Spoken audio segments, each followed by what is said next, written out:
For 6 hours this week, South Korea was under martial law. It was a shocking moment for the world, as the country has typically been seen as a stable democracy, a key U.S. ally, and a leader in global semiconductor chip production. But it was even more shocking for those in South Korea, a reminder of the country's tumultuous political history of military coups, corruption cases, and leaders being ousted. And that initial shock quickly turned to anger. 사실 꿈인 줄 알았고요. 이 21세기에 우리나라에 이런 일이 있다는 거를 사실 믿기 어려웠고 이게 무슨 나라 망신인가 싶기도 했어요. 그 해결책이 있다면 그 해결책이 탄핵이라면 윤석열 대통령에 대한 탄핵도 이루어져야 되지 않을까라는 생각이 들었습니다. On December 3rd, South Korean President Yoon Suk Yeol declared martial law in a stunning move, citing anti-state forces and the threat from North Korea. Martial law grants the government sweeping powers, restricting the freedom of the press, limiting assembly, and overriding civil courts, among other things. It's rarely used, usually only in circumstances of war, armed conflict, or national emergencies. The last time it was declared in South Korea was in 1979, when longtime military dictator Park Chung-hee was assassinated.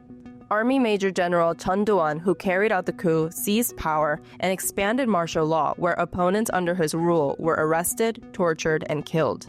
Universities closed, political activities were banned, and the press had limited freedom. Martial law has never been invoked since the country became a parliamentary democracy in 1987. Insiders were baffled by Yoon's move, and it sparked anger from the public that marched to parliament to protest. Lawmakers from the opposition, but also Yoon's own party, raced to vote against the move. Yoon reversed the order after members of the National Assembly unanimously voted against the martial law decree, in line with constitutional procedures. Critics claim Yoon's move was a bid to consolidate power and suppress dissent, drawing comparisons to South Korea's authoritarian past. Yoon's camp says he was simply following the law and lifted the decree promptly after the parliament made a formal request.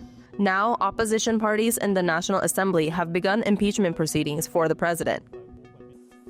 대한민국 국민이 압도적으로 원하는 그 사항이 민주공화국, 국민이 주권자인 나라에서 과연 언제까지나 끝까지 실패할 것이냐.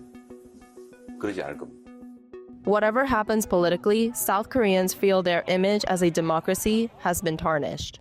And for the rest of the world, the political chaos has shaken the world's faith in a key U.S. ally in the region.